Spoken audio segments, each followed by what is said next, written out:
Hi dear HSA aspirants, ഏവരെയും toss അക്കാഡമിയിലേക്ക് സ്വാഗതം ചെയ്യുന്നു. HSA എക്സാമിനോട് ഏറ്റവും അടുത്തിരിക്കുന്ന ഈ ഒരു ദിവസങ്ങളിൽ നിങ്ങളെല്ലാം പ്രിപ്പറേഷൻസിലാണെന്ന് അറിയാം. അപ്പോൾ ആ ഒരു പ്രിപ്പറേഷൻസിൽ ഏറ്റവും ഹെൽപ്ഫുൾ ആകുന്ന ഒരു റാപ്പിഡ് റിവിഷൻ വീഡിയോ ആയിട്ടാണ് ടോസ് അക്കാഡമി ഇന്ന് നിങ്ങൾക്ക് മുമ്പിൽ എത്തിയിരിക്കുന്നത്. ഈ ഒരു വീഡിയോയിൽ നമ്മൾ കാണാനായിട്ട് പോകുന്നത് HSA നാച്ചുറൽ സയൻസിന്റെ ബോട്ടണി ആൻഡ് സുവോളജി പോർഷനിൽ നിന്നുള്ള ഇമ്പോർട്ടന്റ് ആയിട്ടുള്ള ക്വസ്റ്റ്യൻസ്, പ്രീവിയസ് ഇയറിൽ ചോദിച്ച ക്വസ്റ്റ്യൻസ് വരുന്ന ഏരിയാസ്, അതുപോലെ മോഡൽ ക്വസ്റ്റ്യൻസ്, ഇതൊക്കെയാണ് നമ്മൾ ഈ ഒരു വീഡിയോയിൽ കാണാനായിട്ട് പോകുന്നത്. അപ്പോൾ നമുക്ക് ഓരോ മൊഡ്യൂൾ ബേസ്ഡ് ആയിട്ട് ക്വസ്റ്റ്യൻസിലേക്ക് പോകാം. സുവോളജി പാർട്ടിലെ ഏറ്റവും ഇമ്പോർട്ടന്റ് ആയിട്ടുള്ള മൊഡ്യൂൾ ആണ് മൊഡ്യൂൾ 2. മൊഡ്യൂൾ 2ലെ ഫിസിയോളജി പാർട്ട്. അവിടെ നമുക്ക് nutrition, circulation, respiration, excretion, muscle physiology, nerve physiology, endocrinology, ഇത്രയും ഏരിയാസ് ആണ് നമുക്ക് പഠിക്കേണ്ടതായിട്ടുള്ളത്. അതിൽ തന്നെ നമ്മൾ ന്യൂട്രീഷൻ നോക്കുവാണെങ്കിൽ വൈറ്റമിൻസ്, അത് റിലേറ്റഡ് ആയിട്ടുള്ള അവയുടെ കെമിക്കലിനെയും ഡെഫിഷ്യൻസി ഡിസോർഡേഴ്സിനൊക്കെ നമ്മളൊരു ഫോക്കസ് കൊടുക്കേണ്ടതാണ്. ദെൻ സർക്കുലേഷനിലേക്ക് വരുമ്പോൾ ഹാർട്ടിനാണ് ഫോക്കസ് കൊടുക്കേണ്ടത്. റെസ്പിറേഷനിൽ പിഗ്മെന്റ്സ് ക്വസ്റ്റ്യൻസ് റിപ്പീറ്റഡ് ആയിട്ട് കാണുന്ന ഒരു ഏരിയയാണ്. മസിൽ ഫിസിയോളജി വരുമ്പോൾ ടൈപ്സ് ഓഫ് മസിൽസ് ക്വസ്റ്റ്യൻ കണ്ടിട്ടുണ്ട്. നെർവ് ഫിസിയോളജി റിലേറ്റഡ് ഡിസീസസ് ഒക്കെയാണ് ചോദിച്ചു കണ്ടിട്ടുള്ളത്. Then hormones. അപ്പോൾ ഈ ഒരു ഏരിയാസ് ഒക്കെ നമ്മൾ ഇമ്പോർട്ടന്റ് ആയിട്ട് ഒന്നും നോക്കാൻ പറ്റിയില്ലെങ്കിലും നമ്മൾ ഈ ഒരു ലാസ്റ്റ് മിനിറ്റിൽ ഒരു തവണയെങ്കിലും വായിച്ചിട്ട് പോകേണ്ട ഏരിയാസ് ആണ്. അപ്പോൾ ഞാൻ ഡിസ്കസ് ചെയ്യുന്നത് ഏറ്റവും കൂടുതൽ ക്വസ്റ്റ്യൻസ് കണ്ടിട്ടുള്ള ഒരു ഏരിയ ആണ് വൈറ്റമിൻസ്. അത് വരുന്നത് ന്യൂട്രീഷനകത്താണ്. രക്തം കട്ട പിടിക്കുന്നതിന് ആവശ്യമായ വിറ്റാമിൻ ഏതാണ്?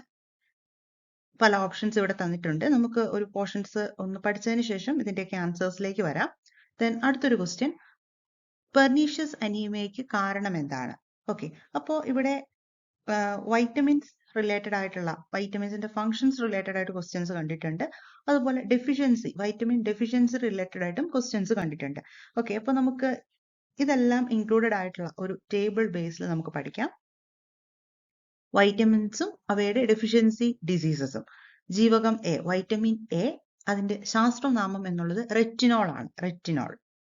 ജീവകം എ, റെറ്റിനോൾ. നിശാന്തത അഥവാ night blindness, xerophthalmia, deficiency diseases. ജീവകം ബി കോംപ്ലക്സ്, വൈറ്റമിൻ ബി കോംപ്ലക്സിൽ വരുന്നതാണ് B1, B2, B3, B5, B6, B7, B9, B12. ഇതെല്ലാം ബി കോംപ്ലക്സിൽ ഇൻക്ലൂഡഡ് ആണ്. ഇതിന്റെ ഓരോന്നിന്റെയും ശാസ്ത്രനാമം ഇമ്പോർട്ടന്റ് ആണ്. ജീവകം B1 തയാമിൻ എന്നാണ് അറിയപ്പെടുന്നത്. അതിന്റെ ഡെഫിഷ്യൻസി മൂലമുണ്ടാകുന്ന രോഗമാണ് ബെറി.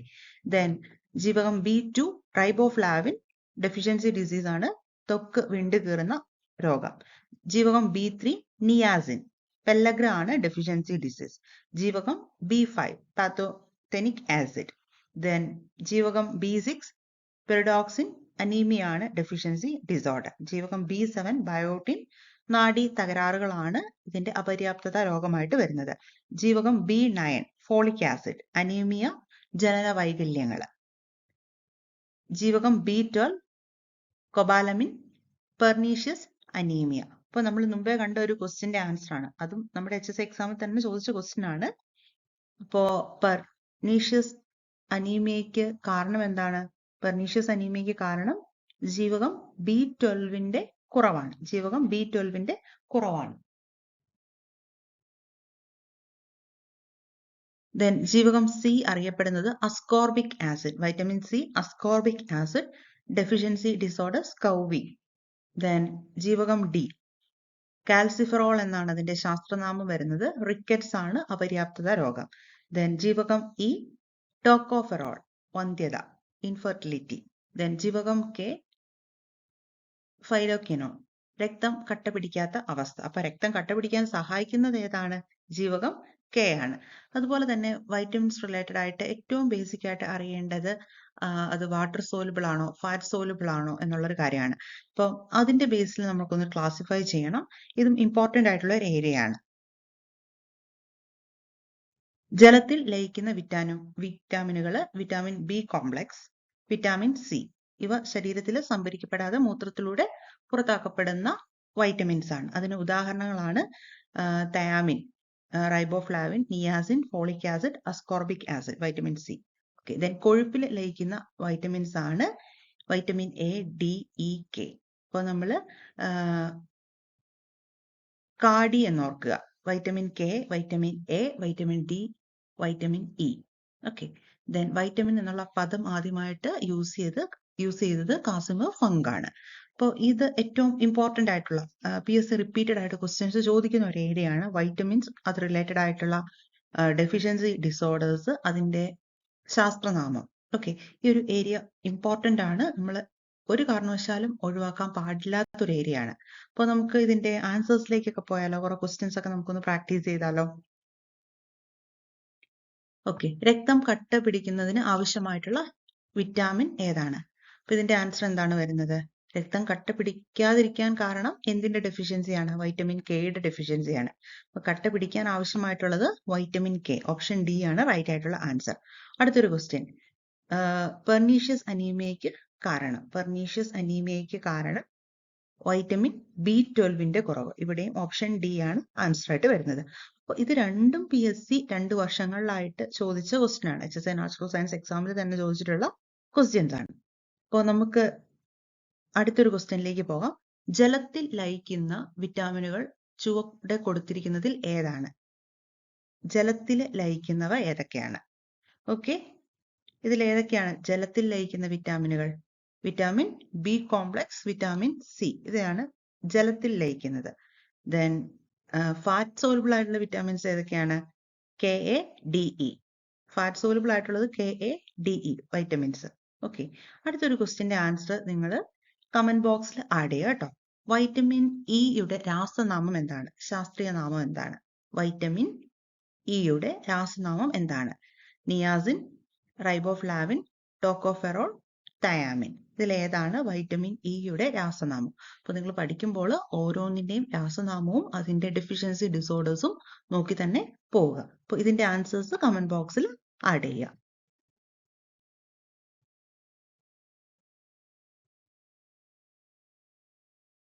ഇനി നമ്മൾ റിവൈസ് ചെയ്യാനായിട്ട് പോകുന്നത് മൊഡ്യൂൾ 3 ആണ്. മൊഡ്യൂൾ 3 സെൽ ബയോളജി പോർഷൻ എന്നുള്ള ചില ക്വസ്റ്റ്യൻസ് ആൻഡ് ദെയർ ആൻസേഴ്സ് ആണ് നമ്മൾ കാണാനായിട്ട് പോകുന്നത്. അപ്പൊ എന്തൊക്കെ കാര്യങ്ങളായിരുന്നു മൊഡ്യൂൾ 3 നമ്മൾ പഠിക്കേണ്ടതായിട്ടുള്ളത്? പഠിച്ചു കഴിഞ്ഞത് സെൽ ബയോളജി ഉണ്ട്, മോളിക്കുലാർ ബയോളജി ഉണ്ട്, genetics and biotechnology, immunology, microbiology. ഇതിൽ തന്നെ നമ്മൾ സെൽ ബയോളജി എടുക്കുകയാണെങ്കിൽ സെൽ ഓർഗനൽസ് ബേസ്ഡ് ആയിട്ട് ക്വസ്റ്റ്യൻസ് കണ്ടിട്ടുണ്ട്. അപ്പോൾ താഴെ പറയുന്നവയിൽ കോശസ്തരമില്ലാത്ത കോശാംഗങ്ങൾ ഏതൊക്കെയാണ്? അപ്പോൾ കോശസ്തരം ആബ്സെൻസ്, പ്രസൻസ്, അത് ഡബിൾ മെംബ്രെയിൻ ബൗണ്ടഡ് ആണോ, സിംഗിൾ മെംബ്രെയിൻ ബൗണ്ടഡ് ആണോ എന്നൊക്കെ നമ്മളൊന്ന് അറിഞ്ഞിരിക്കുന്നത് നല്ലതാണ്. അതുപോലെ ഓരോ സെൽ ഓർഗനൽസിന്റെയും ഫങ്ഷൻസ് ഒക്കെ പഠിക്കാം. അതുപോലെ നമ്മൾ അറിഞ്ഞിരിക്കേണ്ട മറ്റൊരു ഏരിയയാണ് നമ്മളുടെ മൈറ്റോസിസ് ആൻഡ് മിയോസിസ്. അതിന്റെ ഓരോ സ്റ്റേജിലും നടക്കുന്ന ഇവന്റ്സ്, അതൊരു ഇമ്പോർട്ടന്റ് ആയിട്ടുള്ള ഏരിയ ആണ്. അപ്പോൾ നമ്മൾ ഇനി ഡീറ്റെയിൽഡ് ആയിട്ട് കാണുന്നത് ആ ഒരു ഏരിയ ആയിരിക്കും. മൈറ്റോസിസ്, മിയോസിസ്, അതിലെ പ്രധാനപ്പെട്ട കാര്യങ്ങൾ, ഓരോ സ്റ്റേജിലും നടക്കുന്ന പ്രധാനപ്പെട്ട കാര്യങ്ങളൊക്കെ. ഓക്കെ, ഈ ഒരു ഏരിയയിൽ നമ്മൾ അടുത്തതായിട്ട് കാണേണ്ട ഇമ്പോർട്ടന്റ് ആയിട്ടുള്ള ഏരിയ വരുന്നത് നമ്മളുടെ ജെനറ്റിക്സ് ഏരിയയിലൊക്കെ നമുക്ക് ഒരുപാട് കാര്യങ്ങൾ വരുന്നുണ്ട്. അത് നമുക്ക് ഈ ഒരു ക്ലാസ്സിൽ തന്നെ ഡിസ്കസ് ചെയ്യേണ്ടതുണ്ട്. അപ്പം ഇമ്മ്യൂണോഗ്ലോബിൻ പഠിക്കുമ്പോൾ നമ്മൾ ഇമ്മ്യൂണോഗ്ലോബിൻ, IgG, ഓരോന്നിന്റെ ഫങ്ഷൻസ് റിലേറ്റഡ് ആയിട്ട് പഠിക്കുക. അതുപോലെ ബ്ലോട്ടിംഗ് ടെക്നിക്സ്, ഇതൊക്കെ നമ്മൾ ഈ ഒരു മൊഡ്യൂളിൽ ഫോക്കസ് കൊടുക്കേണ്ട ഏരിയാസ് ആണ്. അപ്പോൾ നമുക്ക് ഈ ഒരു സെൽ ബയോളജി പോർഷനിലെ മറ്റു ക്വസ്റ്റ്യൻസ് ഒന്ന് കാണാം. കോശചക്രത്തിലെ വിവിധ ഘട്ടങ്ങളെ നിയന്ത്രിക്കുന്ന എൻസൈമുകൾ അറിയപ്പെടുന്നത്. കോശവിഭജനത്തിൽ DNA ഇരട്ടിക്കൽ നടക്കുന്ന ഘട്ടം ഏതാണ്? സെൽ സൈക്കിൾ എന്നുള്ള ക്വസ്റ്റ്യൻ ആണ്. ദെൻ കോശചക്രത്തിന്റെ ശരിയായ ക്രമം താഴെ പറയുന്നവയിൽ ഏതാണ്? ക്രമഭംഗത്തിൽ ആദ്യം നടക്കുന്നത് എന്താണ്? ദെൻ കോശവിഭജനത്തിൽ ക്രോസിംഗ് ഓവർ, റീകോമ്പിനേഷൻ എന്നിവ നടക്കുന്ന സമയം താഴെ തന്നിരിക്കുന്നവയിൽ കണ്ടെത്തുക. ഓക്കെ, അപ്പൊ ഇതെല്ലാം ഈ കാണിച്ചിരിക്കുന്നത് ഓരോന്നും പ്രീവിയസ് ഇയറിൽ HSI നാച്ചുറൽ സയൻസ് എക്സാമിൽ തന്നെ ചോദിച്ചിരിക്കുന്ന ക്വസ്റ്റ്യൻസ് ആണ്. സോ ഈ ഒരു ഏരിയയുടെ ഇമ്പോർട്ടൻസ് മനസ്സിലായി കാണുമല്ലോ. അപ്പം ഏതൊക്കെയാണെന്ന് നോക്കുക. അതിന്റെ സെൽ ഓർഗനൽസ് റിലേറ്റഡ് ആയിട്ട്, അതിൽ ഇൻവോൾവ് ആകുന്ന എൻസൈംസ് റിലേറ്റഡ് ആയിട്ട്, ഓരോന്നിന്റെയും സ്റ്റേജസ്, സെൽ സൈക്കിൾ റിലേറ്റഡ് ആയിട്ട്, മൈറ്റോസിസ് റിലേറ്റഡ് ആയിട്ട്, മിയോസിസ് റിലേറ്റഡ് ആയിട്ട്, ഇത് ഏത് ഏരിയയിൽ നിന്ന് നമുക്ക് ക്വസ്റ്റ്യൻസ് പ്രതീക്ഷിക്കാവുന്ന ഒരു മൊഡ്യൂളാണ് മൊഡ്യൂൾ 3 സെൽ ബയോളജി. ഓക്കെ, അടുത്ത നമ്മൾ കാണുന്നത് സെൽ ഓർഗനൽസിന്റെ മെംബ്രെയിന്റെ പ്രസൻസ് ആൻഡ് ആബ്സെൻസ് ബേസ്ഡ് ആയിട്ടുള്ള ചില പോയിന്റ്സ് ആണ്. ഇപ്പോൾ ഡബിൾ മെംബ്രെയിൻ ബൗണ്ടഡ് ആയിട്ടുള്ള ഓർഗനൽസ് ഏതൊക്കെയാണ്? ന്യൂക്ലിയസ്, മൈറ്റോകോൺട്രിയ, ക്ലോറോപ്ലാസ്റ്റുകൾ. പോയിന്റ് ഇമ്പോർട്ടന്റ് ആണ്. ഒരു സെല്ലിനകത്ത് ഡബിൾ മെംബ്രെയിൻ ബൗണ്ടഡ് ആയിട്ടുള്ള ഓർഗനൽസ് ആണ് nucleus, mitochondria and chloroplast. Then single membrane bounded ആയിട്ടുള്ള സെൽ ഓർഗനൽസ് ആണ് peroxisomes, lysosomes, Golgi apparatus, endoplasmic reticulum, വാക്യൂളുകൾ, single membrane bounded organelles. Then കോശസ്തരമില്ലാത്ത കോശാംഗങ്ങൾ, non membrane bounded organelles, ribosomes, centrosomes, cytoskeleton, nucleolus, cilia, flagella, ഇവയൊക്കെ non membrane bounded ആയിട്ടുള്ള organelles ആണ്. ഇപ്പൊ തന്നെ ഇതങ്ങ് പഠിച്ചേക്കുക. നമുക്ക് അടുത്തൊരു ക്വസ്റ്റ്യന്റെ ആൻസറിലേക്ക് പോകാം. താഴെ പറയുന്നവയിൽ കോശസ്തരമില്ലാത്ത കോശാംഗങ്ങൾ ഏതൊക്കെയാണ്? Chloroplast, endoplasmic reticulum. അപ്പോൾ ക്ലോറോപ്ലാസ്റ്റിന്റെ കേസിൽ ഡബിൾ മെംബ്രെയിൻ ബൗണ്ടഡ് ആണ്. Endoplasmic reticulum single membrane bounded ആണ്. റൈബോസോം, സെൻട്രോസോം, റൈബോസോമിനും സെൻട്രോസോമിനും കോശസ്തരം ഉണ്ടോ? ഇല്ല. അപ്പൊ നമ്മുടെ ആൻസർ വരുന്നത് ഇതാണ്, റൈബോസോമും സെൻട്രോസോമും ആണ് നോൺ മെംബ്രെയിൻ ബൗണ്ടഡ് ആയിട്ടുള്ള കോശസ്തരമില്ലാത്ത കോശാംഗങ്ങൾ. ഓപ്ഷൻ ബി ആണ് റൈറ്റ് ആൻസർ. അപ്പോൾ വാക്യൂൾ ആണെങ്കിൽ സിംഗിൾ മെംബ്രെയിൻ ആണ്, ലൈസോസോം ആണെങ്കിലും സിംഗിൾ മെംബ്രെയിൻ ബൗണ്ടഡ് ആണ്. ന്യൂക്ലിയസും മൈറ്റോകോൺട്രിയയും ഡബിൾ മെംബ്രെയിൻ ബൗണ്ടഡ് ആയിട്ടുള്ള ഓർഗനൽസ് ആണ്. ഓക്കെ, ഇത്തരത്തിൽ ക്വസ്റ്റ്യൻസ് പ്രതീക്ഷിക്കുക. ഇനി നമ്മൾ കാണാനായിട്ട് പോകുന്നത് കോശചക്രത്തെ പറ്റി, സെൽ സൈക്കിളിനെ പറ്റിയിട്ടും സെൽ ഡിവിഷനെ പറ്റിയിട്ടുമാണ്. ഒരുപാട് കാര്യങ്ങൾ ഈ ഒരു ഏരിയയിൽ വരുന്നുണ്ട്.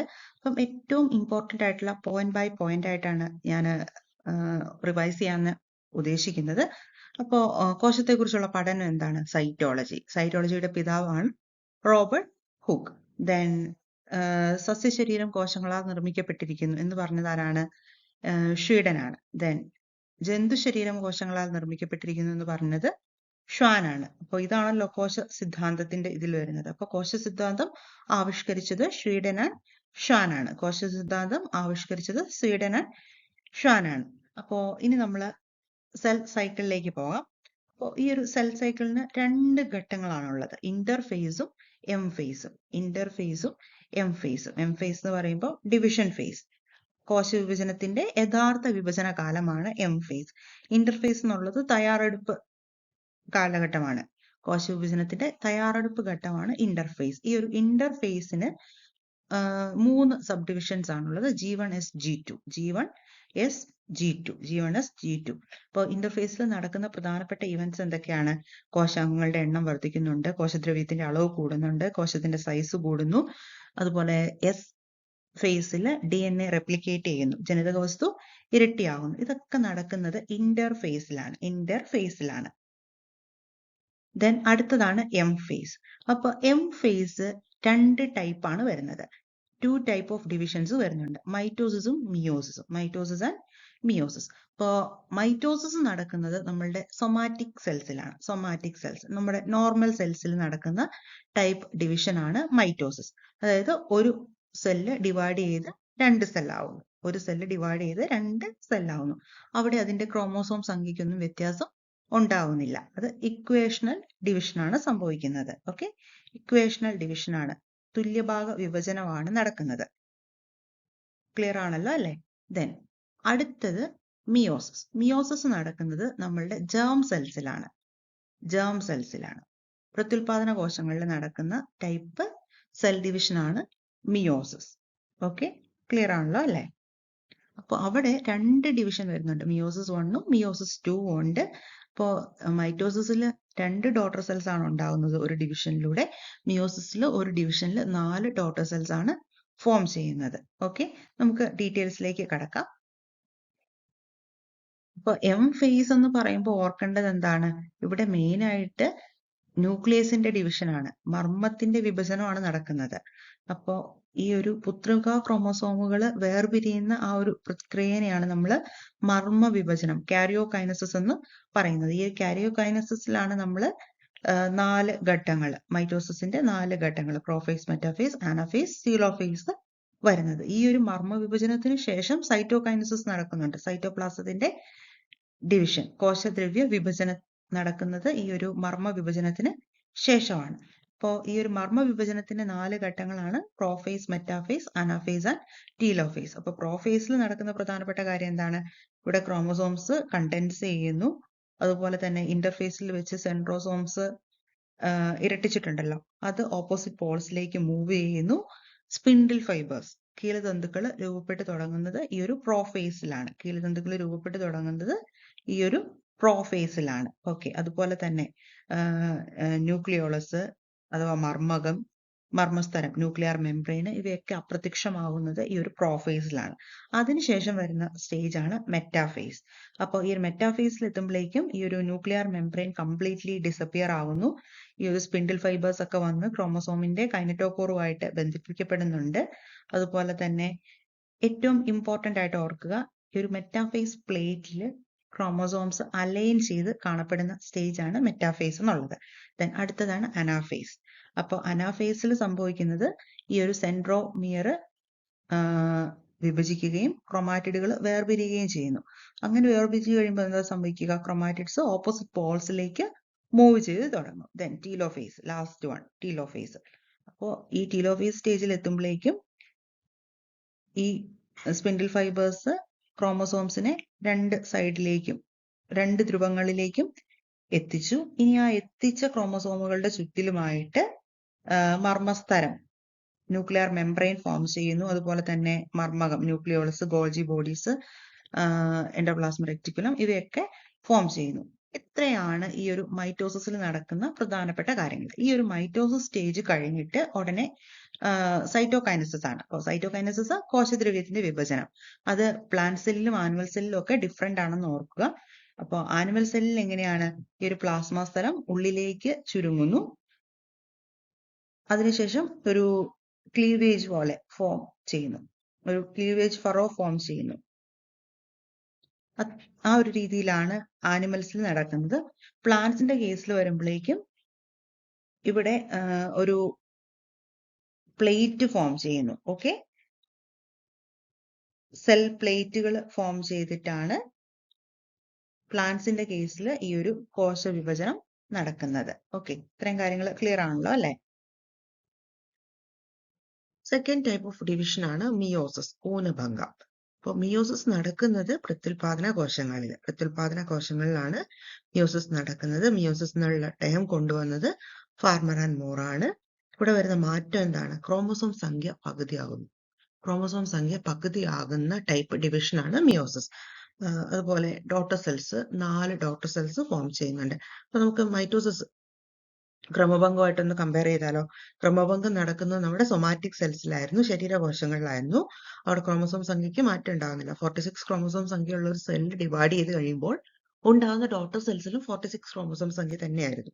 അതുപോലെ 2 ഡോട്ടർ സെൽസ് ആയിരുന്നു മൈറ്റോസിസിൽ ഫോം ചെയ്തത്. മിയോസിസിൽ വരുമ്പോഴേക്കും നടക്കുന്നത് പ്രത്യുൽപാദന കോശങ്ങളിലാണ്. ഇവിടെ ക്രോമസോം സംഖ്യ റെഡ്യൂസ് ചെയ്യുന്നു. ആദ്യത്തെ ഡിവിഷനിൽ മിയോസിസ് 1 ആൻഡ് മിയോസിസ് 2 ഉണ്ട്. അപ്പോൾ മിയോസിസ് 1 നടക്കുമ്പോൾ ക്രോമസോം സംഖ്യ റെഡ്യൂസ് ചെയ്യുന്നു. ഇപ്പോൾ 46 സെൽ ക്രോമസോം നമ്പർ ഉള്ളതാണെങ്കിൽ അത് 23 ഉള്ള 2 സെൽസ് ആയിട്ടാണ് മിയോസിസ് 1 മാറുന്നത്. അതിനുശേഷം മിയോസിസ് 2 വരുമ്പോൾ അത് മൈറ്റോസിസിന് ഇക്വലന്റ് ആയിട്ടുള്ള ഒരു ഡിവിഷൻ ആണ്.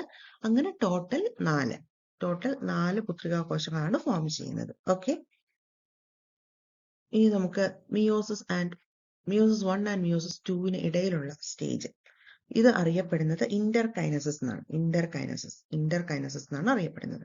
മിയോസിസ് 1 2 നമ്മൾ നേരത്തെ കണ്ടതുപോലെ prophase, metaphase, anaphase, telophase stages ഒക്കെ ഉണ്ട്. അപ്പം meiosis 1 prophase 1, metaphase 1, anaphase 1, telophase 1. Meiosis 2 prophase 2, metaphase 2, anaphase 2, telophase 2. നമ്മൾ ഇതിന്റെ ഒന്നും ഡീറ്റെയിൽസിലേക്ക് പോകുന്നില്ല. ക്വസ്റ്റ്യൻസ് ഒക്കെ റിപ്പീറ്റഡ് ആയിട്ട് കാണുന്ന ഒരു ഏരിയയിലേക്കാണ് നമ്മുടെ ഫോക്കസ് ഇപ്പൊ കൊടുത്തേക്കുന്നത്.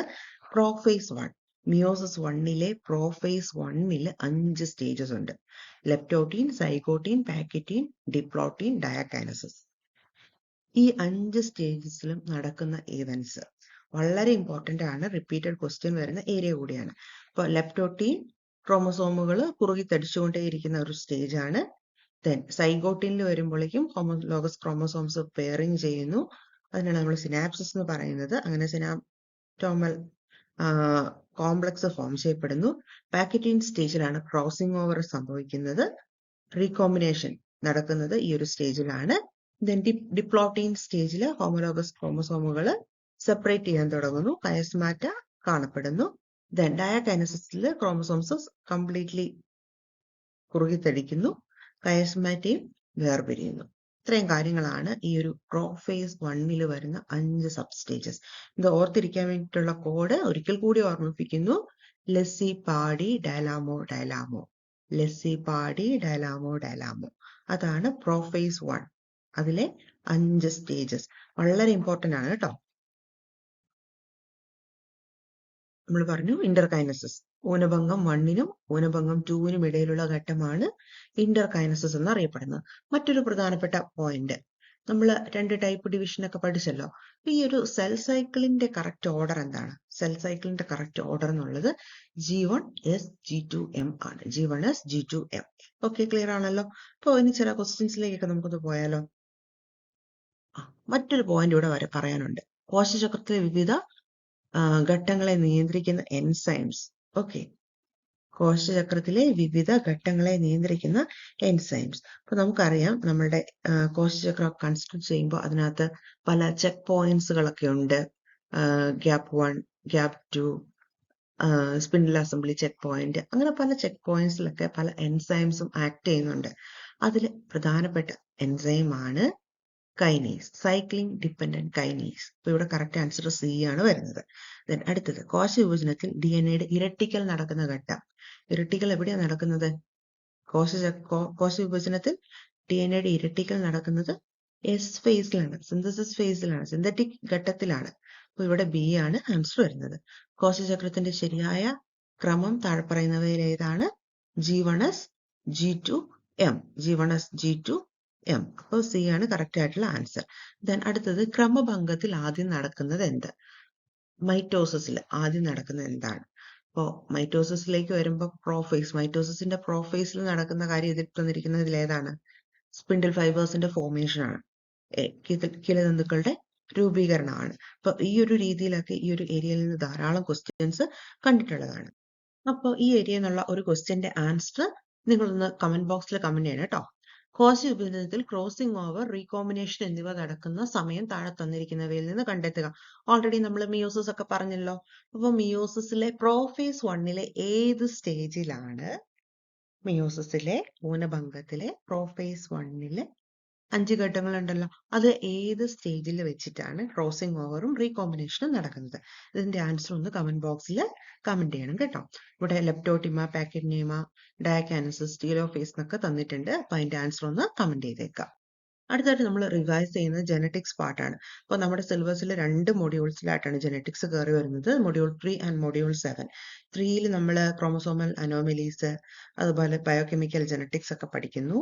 അതുപോലെ നമ്മളുടെ മൊഡ്യൂൾ 7ലോട്ട് വരുമ്പോൾ നമ്മളവിടെ മെൻഡേലിയൻ ജെനറ്റിക്സ്, സെക്സ് ഡിറ്റർമിനേഷന്, അതുപോലെ എക്സാ ന്യൂക്ലിയർ അല്ലെങ്കിൽ പ്ലാസ്റ്റിഡ് ഇൻഹെറിറ്റൻസ്, ഇതൊക്കെ നമ്മൾ കാണുന്നത് ആ ഒരു ഏരിയയിലാണ്.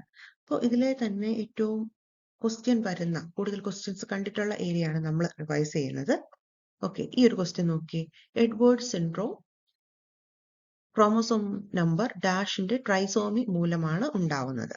അടുത്തൊരു ക്വസ്റ്റ്യൻ, ഡൗൺ സിൻഡ്രോം രോഗികളിൽ കാണപ്പെടുന്ന ക്രോമസോം ഘടന. ക്ലൈൻഫെൽറ്റർ സിൻഡ്രോമിൽ ക്രോമസോമുകളുടെ ഘടന എന്താണ്? ഈ ഒരു ക്വസ്റ്റ്യൻ ടൈപ്പ് റിപ്പീറ്റഡ് ആയിട്ട് 3 HSI നാച്ചുറൽ സയൻസ് എക്സാമിലും ചോദിച്ചു കണ്ടിട്ടുണ്ട്. തൊട്ട് കഴിഞ്ഞ 3 എക്സാംസിലും ഈ ഒരു ക്വസ്റ്റ്യൻ, ഈ ഒരു ഏരിയ ബേസ്ഡ് ആയിട്ട് ക്വസ്റ്റ്യൻസ് ഉണ്ട്. സോ നമ്മൾ ഈ ഒരു ഏരിയയിലേക്ക് ഫോക്കസ് കൊടുക്കുന്നത് നല്ലതാണ്. നമുക്ക് ഇതൊന്ന് മനസ്സിലാക്കാം. നമ്മൾ ഫോക്കസ് കൊടുക്കുന്നത് ക്രോമസോം തകരാറുകൾക്കാണ്. അപ്പോൾ ഏറ്റവും ബേസിക് ആയിട്ടുള്ള ക്രോമസോം റിലേറ്റഡ് ആയിട്ടുള്ള കാര്യങ്ങളൊന്ന് ഓർത്താലോ. ഒരു സാധാരണ മനുഷ്യനിൽ നമുക്ക് 23 ജോഡി ക്രോമസോംസ് ഉണ്ട്. ഒരു സെറ്റ് നമ്മുടെ അമ്മയിൽ നിന്നും ഒരു സെറ്റ് നമ്മുടെ പിതാവിൽ നിന്നും വരുന്നവയാണ്. ഈ 23 ജോഡിയിലെ 22 സെറ്റുകളെ നമ്മൾ ഓട്ടോസോമുകൾ അല്ലെങ്കിൽ സൊമാറ്റിക് ക്രോമോസോംസ് എന്നാണ് വിളിക്കുന്നത്. ഓട്ടോസോമുകൾ അല്ലെങ്കിൽ സൊമാറ്റിക് ക്രോമോസോംസ് അല്ലെങ്കിൽ സ്വരൂപ ക്രോമോസോംസ് എന്നാണ് വിളിക്കുന്നത്. ഒരു സെറ്റ് ലൈംഗിക ക്രോമോസോംസ്, അലോസോംസ് ആണ്. ലിംഗനിർണയ ക്രോമോസോമുകളാണ് ഒരു സെറ്റ്. അപ്പോൾ സ്ത്രീകളിലാണെങ്കിൽ ലിംഗനിർണയ ക്രോമോസോംസ് 2 എക്സ് ക്രോമോസോംസ് ആണ്. പുരുഷന്മാരിൽ ഒരു എക്സും ഒരു വൈയും. XY ആണ് പുരുഷന്മാരിൽ കാണുന്ന ലിംഗനിർണയ ക്രോമോസോംസ്. ഇതാണ് നമ്മളുടെ നോർമൽ ആയിട്ടുള്ള കാര്യം, മനുഷ്യരിലെ കാര്യം, നമ്മുടെ ക്രോമോസോം റിലേറ്റഡ് ആയിട്ടുള്ള ഏറ്റവും നോർമൽ ആയിട്ടുള്ള കാര്യം. ഈ ഒരു ക്രോമോസോമിൽ ഉണ്ടാകുന്ന ചില തകരാറുകൾ. ഇപ്പം ക്രോമോസോമിന്റെ തകരാറുകൾ എന്ന് പറയുമ്പോൾ ക്രോമോസോമിന്റെ എണ്ണത്തിലോ ഘടനയിലോ ഒക്കെ വരുന്ന മാറ്റം മൂലമാണ് ഈ ഒരു ക്രോമോസോം തകരാറുകൾ സംഭവിക്കുന്നത്. കോശവിഭജനത്തിന്റെ സമയത്ത് ക്രോമാറ്റിഡ്സ് കറക്റ്റ് ആയിട്ടുള്ള രീതിയിൽ സെപ്പറേറ്റ് ചെയ്യാത്തത് കൊണ്ട് ക്രോമോസോമിന്റെ എണ്ണത്തിൽ കൂടുതലോ കുറവോ വരുവാണെങ്കിൽ നമ്മൾ അതിനെ അന്യൂപ്ലോയിഡി എന്ന് പറയുന്നു. ഓക്കെ, ഈ പല ടൈപ്പ് അന്യൂപ്ലോയിഡി ഉണ്ട്. മോണോസോമി, ട്രൈസോമി, ടെട്രാസോമി, ഇതൊക്കെ പല ടൈപ്പ് അനോമലീസ് ആണ്. അപ്പോ ട്രൈസോമി എന്ന് പറയുമ്പോൾ രണ്ട് പേർ വരേണ്ടടുത്ത് ഒരെണ്ണം എക്സ്ട്രാ വരുന്നു. അപ്പോൾ 3 ക്രോമോസോം വരുന്നു. അപ്പൊ നമ്മുടെ ക്രോമോസോം സംഖ്യ 46 എന്നുള്ളത് 47 ആയിട്ട് മാറത്തില്ലേ? അങ്ങനെ ഓരോ രീതിയിൽ വരുന്ന മാറ്റങ്ങളെയാണ് നമ്മൾ അനോമലീസ്, മോണോസോമി, ട്രൈസോമി. ഇപ്പൊ ഒന്ന് കുറവാണ്, ഇപ്പൊ ഒരു പേരായിട്ട് ഇരിക്കേണ്ടടുത്ത് ഒന്ന് കുറവാണെങ്കിൽ നമ്മളത് എക്സ് മാത്രമായി പോവാണെങ്കിൽ അത് മോണോസോമി എന്നുള്ള കണ്ടീഷനിലേക്ക് പോകും. ഓക്കെ, അപ്പൊ നമുക്ക് 1 by 1 ആയിട്ട് നോക്കാം. ഇതിനെ നമുക്ക് രണ്ടായിട്ടൊന്ന് ക്ലാസിഫൈ ചെയ്യാം. ഓട്ടോസോമൽ ഡിസോർഡേഴ്സും അലോസോമൽ ഡിസോർഡേഴ്സും. നമ്മളുടെ സ്വരൂപ ക്രോമസോമുകൾക്കാണ് 44 പെയറിലാണ് ഇത്തരത്തിൽ എന്തെങ്കിലുമൊക്കെ തകരാറുകൾ സംഭവിക്കുന്നത് എങ്കിൽ നമ്മളതിനെ ഓട്ടോസോമൽ ഡിസോർഡർ, സ്വരൂപ ക്രോമസോമുകൾക്ക് ഉണ്ടാകുന്ന തകരാറുകൾ എന്നാണ് വിളിക്കുന്നത്. അപ്പൊ നമുക്ക് രണ്ടെണ്ണമാണ് പഠിക്കാനുള്ളത്, ഡൗൺ സിൻഡ്രോമും എഡ്വേർഡ് സിൻഡ്രോമും. Down syndrome and Edward syndrome, ഇത് രണ്ടും ഓട്ടോസോമൽ ക്രോമസോമൽ ഡിസോർഡേഴ്സ് ആണെന്ന് ഓർക്കുക. ഇപ്പം ഡൗൺ സിൻഡ്രോം, മംഗോളിസ് എന്നൊക്കെ അറിയപ്പെടുന്നുണ്ട്. ഇതിന്റെ കാരണം ക്രോമസോം നമ്പർ 21ന്റെ ട്രൈസോമി മൂലമാണ് ഡൗൺ സിൻഡ്രോം ഉണ്ടാകുന്നത്. ഓർക്കുക, ക്രോമസോം നമ്പർ 21ന്റെ ട്രൈസോമി, അവിടെ 3 എണ്ണം വരുന്നു. ട്രൈസോമി മൂലമാണ് ഡൗൺ സിൻഡ്രോം ഉണ്ടാകുന്നത്. ഓക്കെ, ദെൻ അടുത്തത്, ഓക്കെ, ഇതുപോലെ ഇതിന്റെ കൂടെ ഒരു കാര്യം കൂടെ ഓർത്തേക്കുക. ഇത് റെപ്രസെന്റ് ചെയ്യുന്നത് 45 പ്ലസ് XY എന്നാണ്. 45 പ്ലസ് XY. 44 നോർമലി ഉള്ള ഓട്ടോസോംസ്, അതിന്റെ കൂടെ 21ാമത്തെ ക്രോമസോമിൽ ഒരെണ്ണം കൂടുതൽ വന്നതോടെ കൂട്ടി 45. ദെൻ ഇവിടെ ലിംഗനിർണയ ക്രോമസോംസിൽ മാറ്റം ഒന്നുമില്ല, അതുകൊണ്ട് നമ്മളത് XX അല്ലെങ്കിൽ XY എന്ന് തന്നെ റെപ്രസെന്റ് ചെയ്യും. പിന്നെ 45 പ്ലസ് XY അല്ലെങ്കിൽ 45 പ്ലസ് XX എന്നാണ് ഇത് നമ്മൾ റെപ്രസെന്റ് ചെയ്യുന്നത്. അടുത്തത് എഡ്വേർഡ് സിൻഡ്രോം. ഇതും ഒരു ഓട്ടോസോമൽ ഡിസോർഡർ ആണ്. ഇവിടെ ട്രൈസോമി സംഭവിക്കുന്നത് ക്രോമോസോം നമ്പർ 18-ന്, 18ാമത്തെ ക്രോമോസോമിന്റെ ട്രൈസോമിയാണ് ഈ ഒരു രോഗത്തിന് കാരണമായിട്ടുള്ളത്. ഓക്കെ, ദെൻ അടുത്തത് നമ്മൾ പോകുന്നത് അലോസോമൽ ഡിസോർഡേഴ്സ്. ലിംഗനിർണയ ക്രോമസോമിൽ ഉണ്ടാകുന്ന പ്രോബ്ലംസ് നിമിത്തം, അനോമലീസ് നിമിത്തം ഉണ്ടാകുന്ന 2 രോഗങ്ങൾ, ക്ലൈൻഫിൽട്ടർ സിൻഡ്രോം, ടേണർ സിൻഡ്രോം. അപ്പോൾ ക്ലൈൻഫിൽട്ടർ സിൻഡ്രോം ഉണ്ടാകുന്നത് മെയിലിലാണ്. ഓക്കെ, ക്ലൈൻഫിൽട്ടർ സിൻഡ്രോം ഉണ്ടാകുന്നത് മെയിലിലാണ്. അപ്പൊ നോർമലി നമുക്ക് ഒരു X ക്രോമോസോമും ഒരു Y ക്രോമോസോമുമാണ് മെയിലിൽ കാണപ്പെടുന്നത്. പക്ഷേ ക്ലൈൻഫിൽട്ടർ സിൻഡ്രോം ഉള്ള വ്യക്തികളിൽ ഒരു അഡീഷണൽ X ക്രോമോസോം വരുന്നു. ഓക്കെ, ഒരു അഡീഷണൽ X ക്രോമോസോം വരുന്നു. ഇവരുടെ ഓട്ടോസോമിന്, അതായത് സ്വരൂപ ക്രോമോസോംസിൽ ചേഞ്ചസ് ഇല്ല, 44 തന്നെയാണ്. അതിന്റെ കൂടെ ഒരു എക്സ്ട്രാ XY ആണല്ലോ മെയിൽ വരേണ്ടത്, അതിന്റെ കൂടെ ഒരു X കയറി വരുന്നു. അതാണ് ഈ ഒരു കണ്ടീഷൻ, 44 പ്ലസ് XXY. അല്ലെങ്കിൽ മറ്റൊരു രീതിയിൽ നമ്മൾ റെപ്രസെന്റ് ചെയ്യുന്നത്, ആദ്യം ടോട്ടൽ ക്രോമോസോം നമ്പർ 47 ഇട്ടിട്ട് ഒരു കോമ ഇട്ട് XXY. ഇത് രണ്ടും 2 രീതിയിലുള്ള റെപ്രസെന്റേഷൻസ് ആണ്. ക്ലിയർ ആണല്ലോ അല്ലെ? ദെൻ ടേണർ സിൻഡ്രോം, ഇവിടെ 6 ക്രോമോസോംസിലാണ് ഡിഫക്റ്റ് വരുന്നത്. ഇവിടെ ഫീമെയിൽസിൽ ഒരു X ക്രോമോസോം ഇല്ലാത്ത കണ്ടീഷനാണ്. ഒരു X ക്രോമോസോം ഇവരിൽ ഇല്ലാത്ത കണ്ടീഷൻ.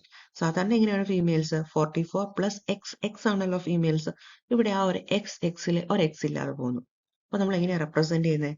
44 പ്ലസ് X0, അല്ലെങ്കിൽ മറ്റൊരു രീതിയിൽ റെപ്രസെന്റ് ചെയ്യുമ്പോൾ ഇവരിലെ ടോട്ടൽ ക്രോമോസോം നമ്പർ ആദ്യം ഇടുക 45, X0. ഓക്കെ, ഈ ഒരു രീതിയിലാണ് നമ്മൾ ഇതിന്റെ റെപ്രസെന്റേഷൻസ് വരുന്നത്. അപ്പൊ ഓരോന്നും ഓർക്കുക, down syndrome, Edward syndrome, Klinefelter syndrome, ഇതൊക്കെ ഓട്ടോസോമൽ ആണോ, അലോസോമൽ ആണോ, എന്തിന്റെ ട്രൈസോമി ആണ്, മെയിലിനെ ആണോ ഫീമെയിലിനെ ആണോ, ഇതൊക്കെ ഒന്ന് നോട്ട് ചെയ്ത് വെച്ചേക്കാം. ഇവിടെ ഞാൻ 3 ക്വസ്റ്റ്യൻസ് ആണ്, അതിൽ ഒരെണ്ണം നമുക്ക് കമന്റ് ബോക്സിൽ ആഡ് ചെയ്യണം. ആദ്യത്തത് എഡ്വേർഡ് സിൻഡ്രോം ഏതിന്റെ ട്രൈസോമിയാണ്? ക്രോമോസോം നമ്പർ 18ന്റെ ട്രൈസോമിയാണ് എഡ്വേർഡ് സിൻഡ്രോം. ദെൻ അടുത്ത ക്വസ്റ്റ്യൻ, ഡൗൺ സിൻഡ്രോം രോഗികളിൽ കാണുന്ന ക്രോമോസോം ഘടന എന്താണ്? ഡൗൺ സിൻഡ്രോം എന്താണ്, ഓട്ടോസോമൽ ആണോ അലോസോമൽ ആണോ എന്ന് ആദ്യം ചിന്തിക്കുക. ഇതേതാണ്? അലോസോമൽ അല്ല, ഓട്ടോസോമൽ ആണ്. ഓക്കെ, അലോസോമൽ എന്ന് പറയുമ്പോൾ 6 ക്രോമോസോം ആണ്, ഇവിടെ ഓട്ടോസോം ആണ്. അപ്പോൾ ഓട്ടോസോം എന്ന് പറയുമ്പോൾ അവിടെ ക്രോമോസോം എവിടെയാണ് മാറ്റം വരേണ്ടത്? 44 പ്ലസ് 1, അപ്പോൾ 45. ഓക്കെ, 21ാമത്തെ ക്രോമസോം കൂടുന്ന കണ്ടീഷനാണല്ലോ ഡൗൺ സിൻഡ്രോം. അപ്പോൾ 45. അപ്പോൾ 45 പ്ലസ് XX. അപ്പോൾ ഇവിടെ ബി ആണ് കറക്റ്റ് ആയിട്ടുള്ള ആൻസർ വരുന്നത്. അടുത്തത് കമന്റ് ബോക്സിൽ ആഡ് ചെയ്യാം കേട്ടോ. ക്ലൈൻഫിൽട്ടർ സിൻഡ്രോം ക്രോമസോം ഘടന എന്താണ്? ക്ലൈൻഫിൽട്ടർ സിൻഡ്രോം ആരെയാണ് അഫക്ട് ചെയ്യുന്നത്? ഓട്ടോസോമൽ ആണോ അലോസോമൽ ആണോ? ഇത്രയും ചിന്തിക്കുക. ഏത് ക്രോമസോമാണ് അഡീഷണലി കയറി വരുന്നത്? ഓക്കെ, ഇതിന്റെ ആൻസർ കമന്റ് ബോക്സിൽ ആഡ് ചെയ്യുക. അടുത്തതായിട്ട് ബോട്ടണി സെക്ഷനിലെ വളരെ ഇമ്പോർട്ടന്റ് ആയി അത്രയും ഷുവർ ആയിട്ടുള്ള ഏരിയാസിലെ ക്വസ്റ്റ്യൻസ് ആണ് നമ്മൾ ഡിസ്കസ് ചെയ്യാൻ പോകുന്നത്. ആദ്യത്തെ ക്വസ്റ്റ്യൻ വന്നിട്ടുള്ളത് മൊഡ്യൂൾ 7 പ്ലാന്റ് ഫിസിയോളജിയിൽ നമുക്ക് അത്രയും ഷുവർ ആണ്. ഫോട്ടോസിന്തസിസ്, പ്രകാശ സംശ്ലേഷണം അല്ലെ? മാക്സിമം നമുക്ക് 3 ക്വസ്റ്റ്യൻസ് വരെ പ്രതീക്ഷിക്കാം. മിനിമം 2 ക്വസ്റ്റ്യൻസ് ഉറപ്പാണ്. ഒരിക്കലും സ്കിപ്പ് ചെയ്യാൻ പാടില്ലാത്തൊരു ടോപ്പിക്കാണ് ബോട്ടണി സെക്ഷനിലെ ഫോട്ടോസിന്തസിസ്. നിങ്ങൾക്ക് പ്രീവിയസ് ഇയർ ക്വസ്റ്റ്യൻസ് ശ്രദ്ധിച്ചാൽ മനസ്സിലാവും. മിനിമം 2 അല്ലെങ്കിൽ 3 മാർക്ക് ക്വസ്റ്റ്യൻസ് 3 മാർക്കിന് ക്വസ്റ്റ്യൻസ് വന്നിട്ടുണ്ട്. ദെൻ ഇന്നിവിടെ ഫസ്റ്റ് ക്വസ്റ്റ്യൻ തന്നിട്ടുള്ളത് സ്റ്റേറ്റ്മെന്റ് ലെവൽ ക്വസ്റ്റ്യൻ ആണ്. ഫോട്ടോസിന്തസിസിലെ മാക്സിമം ഏരിയാസ്, ഫോട്ടോസിന്തസിസിലെ മാക്സിമം കാര്യങ്ങൾ ഉൾപ്പെടുത്താൻ വേണ്ടിയിട്ടാണ് ഇത്രയും സ്റ്റേറ്റ്മെന്റുകൾ തന്നിട്ടുള്ളത്. ഇത്രയും സ്റ്റേറ്റ്മെന്റ് ഒന്നും എക്സാമിന് ഉണ്ടാവത്തില്ല. അപ്പൊ നമ്മൾ ആദ്യം നമ്മുടെ സ്റ്റേറ്റ്മെന്റ് ലെവൽ ക്വസ്റ്റ്യനിൽ താഴെ തന്നിരിക്കുന്നവരിൽ പ്രസ്താവനകളിൽ തെറ്റായ പ്രസ്താവനകൾ ഏതെല്ലാം എന്ന് നമ്മൾ വായിക്കും അല്ലെ? ഒരു ക്വസ്റ്റ്യൻ കിട്ടുമ്പോൾ നമ്മൾ വായിച്ചിട്ട് നമ്മൾ നേരെ പ്രസ്താവനകളിലേക്ക് കടക്കും. നിങ്ങൾ അതിനു മുമ്പ് ഒരു കാര്യം നോട്ട് ചെയ്യണം. ഇത് ഒന്നുകൂടി വായിച്ചില്ലെങ്കിലും ഒരു പ്രാവശ്യം വായിക്കുമ്പോൾ തന്നെ ഈ തെറ്റായ എന്നുള്ള വാക്ക് എങ്ങനെയെങ്കിലും ഒന്ന് മാർക്ക് ചെയ്ത്, ഒന്നെങ്കിൽ റൗണ്ട് ചെയ്യോ അല്ലെങ്കിൽ ഒരു സ്റ്റാർ ഇടുവോ, എങ്ങനെയാണ് നിങ്ങൾ ശ്രദ്ധിക്കുന്ന രീതിയിൽ ഒരു മാർക്കിംഗ് അവിടെ നടത്തുക. കാരണം നിങ്ങൾ വീണ്ടും ഇത്രയും സ്റ്റേറ്റ്മെന്റുകൾ വായിച്ചു വന്നു കഴിയുമ്പോൾ മോള് ചോദിച്ച് തെറ്റായതാണോ ശരിയായതാണോ എന്നൊക്കെ നമ്മൾ വിട്ടുപോകും, വീണ്ടും നോക്കുകയില്ല. നമ്മളൊക്കെ അപ്പൊ മനസ്സിൽ ശരിയായ പ്രസ്താവനയായിരിക്കും എന്ന് പറഞ്ഞാൽ നമ്മൾ വേഗം എന്ത് ചെയ്യും? ആൻസറിലേക്ക് കടക്കും. OMR ആണ് നമുക്ക് കറപ്പിച്ചാല് വീണ്ടും തിരുത്താനുള്ള ഒരു ഓപ്ഷൻ ഇല്ല. അതുകൊണ്ട് ഈ ഒരു വാക്ക് ഇവിടെ ശരിയായതാണോ തെറ്റായതാണോ എന്തു ആകട്ടെ, നിങ്ങൾ അത് മാർക്ക് ചെയ്ത് വെച്ചിട്ട് വേണം പ്രസ്താവനകൾ വായിക്കാൻ തുടങ്ങാൻ. ക്ലിയർ ആണല്ലോ? ഈ പ്രസ്താവന വായിക്കുമ്പോൾ ഒരു പ്രസ്താവന വായിക്കുന്നു, നമുക്കത് ശരിയാണോ തെറ്റാണോ എന്ന് മനസ്സിലാവുന്നു, അത് അവിടെ മാർക്ക് ചെയ്ത് വെക്കുക. ശരിയാണോ തെറ്റാണോ എന്നുള്ളത് മാർക്ക് ചെയ്ത് വെക്കുക. നമുക്ക് ക്വസ്റ്റ്യനിലേക്ക് കടക്കാം. ഫസ്റ്റ് സ്റ്റേറ്റ്മെന്റ്, ഫോട്ടോസിന്തസിസ് പ്രകാശ സംശ്ലേഷണം മൈറ്റോകോൺട്രിയയിലാണ് സംഭവിക്കുന്നത്. ശരിയാണോ? ഏറ്റവും ബേസിക് ആയിട്ടുള്ള സ്റ്റേറ്റ്മെന്റ് ഫോട്ടോസിന്തസിസിനെ കുറിച്ചുള്ളത്. നമുക്ക് ചെറിയ ക്ലാസ്സിലെ അറിയാം ഫോട്ടോസിന്തസിസ് എവിടെ നടക്കുന്നത്? ഹരിതകണത്തിൽ ക്ലോറോപ്ലാസ്റ്റിലാണ് ഫോട്ടോസിന്തസിസ് നടക്കുന്നത്. അപ്പോൾ എ എന്താണ്? തെറ്റാണ്. ഇവിടെ നമ്മൾ മാർക്ക് ചെയ്യുന്നു. ദെൻ അടുത്ത സ്റ്റേറ്റ്മെന്റ്, പ്രകാശ സംശ്ലേഷണത്തിന്റെ പ്രകാശത്തെ ആശ്രയിച്ചിട്ടുള്ള പ്രതിപ്രവർത്തനങ്ങൾ റിയാക്ഷൻസ് തൈലക്കോട് മെംബ്രെയിനുകളിലാണ് നടക്കുന്നത്. ലൈറ്റ് റിയാക്ഷൻസ് എവിടെ നടക്കുന്നത്? തൈലക്കോട് മെംബ്രെയിനിലാണ് നടക്കുന്നതാണ് സ്റ്റേറ്റ്മെന്റ് പറയുന്നത്. സ്റ്റേറ്റ്മെന്റ് ശരിയാണ്, തൈലക്കോട് മെംബ്രെയിനിലാണ് നടക്കുന്നത്. ദെൻ പ്രകാശ സംശ്ലേഷണ സമയത്ത് പുറത്തുവിടുന്ന ഓക്സിജൻ, അവിടെ നമുക്കറിയാം ഓക്സിജൻ പുറത്തുവിടുന്നുണ്ട് അല്ലെ? റിലീസ് ഓഫ് ഓക്സിജൻ നടക്കുന്നുണ്ട് ഫോട്ടോസിന്തസിസ് സമയത്ത്. അത് എവിടെ നിന്നാണ് പറയുന്നത്? കാർബൺ ഡൈ ഓക്സൈഡിൽ നിന്നാണ് വരുന്നതെന്നാണ് പറയുന്നത്. ശരിയാണോ? ഒരിക്കലില്ല, തെറ്റാണ്. എവിടെ നിന്നാണ് വരുന്നത്? H2O, വാട്ടറിൽ നിന്നാണ്. ഫോട്ടോലൈസിസ് ഓഫ് വാട്ടർ നടന്നിട്ടാണ് അവിടെ ഓക്സിജനും അതേപോലെ ഇലക്ട്രോണും ഹൈഡ്രജനും ഒക്കെ പുറത്തു വരുന്നത്. അപ്പോൾ ഈ സ്റ്റേറ്റ്മെന്റ് ഒക്കെ ഓർത്ത് വെക്കണം. ഇത് തെറ്റാണ്. ഞാൻ അടുത്തത്, പ്രകാശത്തെ ആശ്രയിച്ചുള്ള പ്രതിപ്രവർത്തനങ്ങൾ ATP, NADH എന്നിവ ഉൽപ്പാദിപ്പിക്കുന്നു. വളരെ ശരിയാണ്. ലൈറ്റ് റിയാക്ഷനിലെ പ്രൊഡക്റ്റുകളാണ് ATP യും NADPH ഉം. അതാണ് ഡാർക്ക് റിയാക്ഷനിൽ ഗ്ലൂക്കോസ് ഉണ്ടാക്കാൻ വേണ്ടിയിട്ട് ഉപയോഗിക്കുന്നത്. അടുത്തത് ആണ്. C3 സസ്യങ്ങൾ പെപ് കാർബോക്സിലേസ് ഉപയോഗിച്ച് നേരിട്ട് കാർബൺ ഡൈ ഓക്സൈഡിനെ പരിഹരിക്കുന്നു. റെഡ്യൂസ് ചെയ്യുന്നതിന് ഉദ്ദേശിക്കുന്നത് എന്താണ്? ആണോ C3 സസ്യങ്ങളാണോ അവിടെ പെപ് കാർബോക്സിലേസ് ഉപയോഗിക്കുന്നത്? അല്ല, C4 സസ്യങ്ങളാണ്. അതിലാണ് പെപ് കാർബോക്സിലേസ് ആദ്യം കാർബൺ ഡൈ ഓക്സൈഡിനെ എന്ത് ചെയ്യുന്നത്? സ്വീകരിക്കുന്നത് അല്ലേ? അപ്പൊ ഈ ഓപ്ഷൻ തെറ്റാണ്. നിങ്ങൾ ഓരോ സ്റ്റേറ്റ്മെന്റ് തെറ്റാണ് പഠിക്കുമ്പോൾ. ഇപ്പൊ നമ്മൾ ക്വസ്റ്റ്യൻ വർക്കൗട്ട് ചെയ്യുമ്പോൾ ഓരോ സ്റ്റേറ്റ്മെന്റ് തെറ്റാണ്. അതെങ്ങനെ ശരിയാക്കാം, എന്തുകൊണ്ടാണ് തെറ്റി എന്നുള്ള കാര്യങ്ങൾ ചിന്തിക്കുക. അപ്പൊ C4 എന്നാണെങ്കിൽ അത് കറക്റ്റ് ആയേനെ. അവിടെ C3 ആയതുകൊണ്ടാണ്. അപ്പൊ C3 സസ്യങ്ങളിൽ ആരാണ് ഇവിടെ? റുബിസ്കോയാണ്. അതൊന്ന് ഓർത്ത് വെക്കുക. ദെൻ കാൾവിൻ ചക്രത്തെ ഇരുണ്ട പ്രതികരണം എന്നും വിളിക്കുന്നു. വളരെ ശരിയാണ്. ഡാർക്ക് റിയാക്ഷൻ നമ്മൾ എന്നും പറയും, കാൾവിൻ സൈക്കിൾ ഒക്കെ പറയും. ദെൻ ഫോട്ടോസിന്തസിസിലെ പ്രാഥമിക പിഗ്മെന്റ് ക്ലോറോഫിൽ ബി ആണ്. ആണോ? പ്രകാശ സംശ്ലേഷണത്തിലെ പ്രൈമറി പിഗ്മെന്റ് ബി ആണോ? ക്ലോറോഫിൽ ബി ആണോ? ഒരിക്കലും അല്ല. നമുക്കറിയാം എ ആണെന്നല്ലേ. അപ്പൊ ഈ ഓപ്ഷനും തെറ്റാണ്. ഇനി ഏതാണ്? ഫോട്ടോ റെസ്പിറേഷൻ കുറയ്ക്കുന്നതിനുള്ള ഒരു പൊരുത്തപ്പെടലാണ്. അഡ്ജസ്റ്റ്മെന്റ് ആണ് എന്ത്? C4 പാഠം. വളരെ ശരിയാണ്, നിങ്ങൾക്ക് അറിയാവുന്നതാണ്. അപ്പൊ നമുക്കത് നോക്കാം. അപ്പൊ നമ്മളിതെല്ലാം വായിച്ചു കഴിയുന്നു. നേരെ നമ്മൾ തെറ്റായതാണ് നമ്മൾ ആ മാർക്ക് ചെയ്ത് വെച്ചത്, അത്യാവശ്യം നല്ല ഹൈലൈറ്റ് ചെയ്ത് മാർക്ക് ചെയ്ത് വെച്ചത് നമ്മൾ ശ്രദ്ധിക്കുന്നു. ദെൻ നമ്മൾ തെറ്റായ പ്രസ്താവന എഴുതുന്നു. ഏതാണ് ഇവിടെ? എ തെറ്റാണെന്ന് നമ്മൾ എഴുതിയില്ലേ? എ തെറ്റാണ്. ദെൻ സി തെറ്റാണ്. പിന്നെ ഏതാ? ഇ തെറ്റാണ്. ദെൻ ജി തെറ്റാണ്. നമുക്ക് ഈ ഒരു ഓപ്ഷൻ ഉണ്ടോ നോക്കാം. ACEG. വളരെ പെട്ടെന്ന് തന്നെ നമ്മൾ ഓപ്ഷനിലേക്ക് എത്തി. വളരെ വലിയൊരു ക്വസ്റ്റ്യൻ ആയിരുന്നു, പക്ഷെ നമുക്ക് നമ്മൾ അപ്രോച്ച് ചെയ്യുന്ന രീതി ബെറ്റർ ആണെങ്കിൽ നമ്മൾ പെട്ടെന്ന് തന്നെ ആൻസറിലേക്ക് എത്തും. അത് ശരിയായ രീതിയിൽ തന്നെ എത്തും, നമ്മളെ തെറ്റിക്കാതെ തന്നെ എത്തുന്നതായിരിക്കും. ക്ലിയർ ആണോ? മനസ്സിലായില്ലേ? ദെൻ അടുത്തത് എനിക്കിവിടെ കാണാൻ സാധിക്കുന്ന ഒരു ടേബിൾ ഉണ്ട്.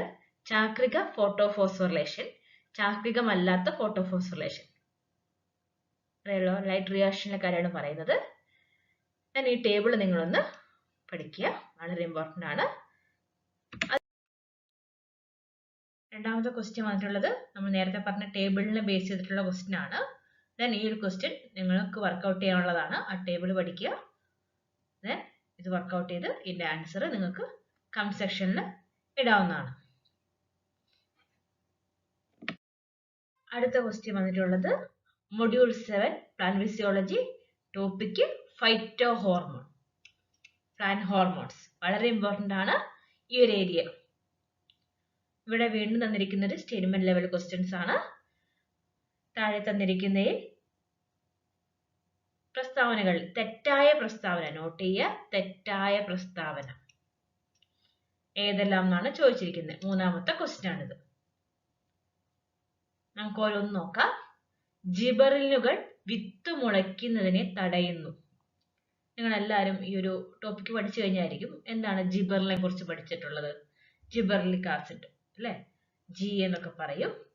ഇത് വിത്ത് മുളയ്ക്കാൻ സഹായിക്കുന്നു എന്നാണോ അത് തടയുന്നു എന്നാണോ പഠിച്ചത്? ജിബറിനുകള് വിത്ത് മുളയ്ക്കാൻ സഹായിക്കുന്ന ഫൈറ്റോ ഹോർമോൺ ആണ്. ഓക്കെ, ഈ ഒരു സ്റ്റേറ്റ്മെന്റ് തെറ്റാണ്.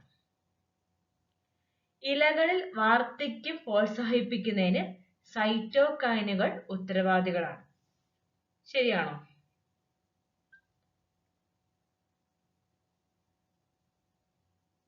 അല്ലല്ലേ? അവരെന്താ ചെയ്യുക? വാർദ്ധക്യം പെട്ടെന്നാവാൻ സമ്മതിക്കില്ല, പ്രോത്സാഹിപ്പിക്കില്ല അവര്. ഈ ഓപ്ഷനും തെറ്റാണ്.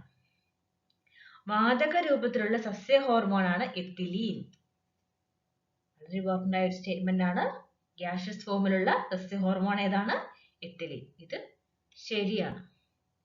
അബ്സിസിക് ആസിഡ് സ്റ്റൊമാറ്റൽ തുറക്കലിനെ പ്രോത്സാഹിപ്പിക്കുന്നു. ABA എന്ന് പറയുന്ന സ്ട്രെസ് ഹോർമോൺ, അത് സ്റ്റൊമാറ്റ തുറക്കുന്നതിനെയാണോ സ്റ്റൊമാറ്റ അടയ്ക്കുന്നതിനെയാണോ പ്രോത്സാഹിപ്പിക്കുന്നത്? സ്റ്റൊമാറ്റ അടയ്ക്കുന്നതിനെയാണ് അല്ലേ? സ്ട്രെസ് ഹോർമോൺ ആണ്. ഈ ഒരു ഓപ്ഷൻ തെറ്റാണ്. റോസറ്റി സസ്യങ്ങളുടെ ബോൾട്ടിങ്ങിന് ജിബറിനുകൾ സഹായിക്കുന്നു. ശരിയാണ്. നമ്മുടെ പറ്റിപ്പിടിച്ച് നിലത്ത് വളരുന്ന സസ്യങ്ങളുടെ ബോൾട്ടിങ്ങിന് എന്തിന് സഹായിക്കുക? ജിബറിന് സഹായിക്കുന്നുണ്ട്. സൈറ്റോകൈനുകൾ കോശ വിഭജനത്തെ പ്രോത്സാഹിപ്പിക്കുന്നു. സൈറ്റോകൈൻ എന്ന് അതിനകത്ത് എന്താ? സെൽ ഡിവിഷൻ അല്ലേ? അപ്പൊ അതെന്ത് സഹായിക്കുന്നത്? സെൽ ഡിവൈഡിങ്ങിനെ സഹായിക്കുന്നു. ഈ ഒരു സ്റ്റേറ്റ്മെന്റ് ശരിയാണ്. എത്തിലിൻ ഫലം പാകമാകുന്നതിന് തടയുന്നു. ഒരിക്കലുമല്ല, ഫലം പാകമാകുന്നതിന് പ്രൊമോട്ട് ചെയ്യുന്ന ഫൈറ്റോ ഹോർമോൺ ആണ് എത്തിലിൻ. ഏതൊക്കെയാണ് നമ്മൾ ചോദിച്ചത്? തെറ്റായതാണ്. എ തെറ്റാണ്. ഇതിലോ നോട്ട് ചെയ്ത് വെക്കുക. എ. ബി തെറ്റാണ്. ദെൻ ഡി തെറ്റാണ്. ദെൻ ജി തെറ്റാണ്. എ ബി ഡി ജി ഒന്നാമത്തെ ഓപ്ഷൻ ആണ് കറക്റ്റ്. ക്ലിയർ ആണോ? എല്ലാ ഹോർമോണിനെ കുറിച്ച് ഇവിടെ പറഞ്ഞിട്ടുണ്ട്. ഓക്സിൻ ഒഴിച്ച് ബാക്കി എല്ലാത്തിനെ കുറിച്ച് പറഞ്ഞിട്ടുണ്ട് അല്ലേ?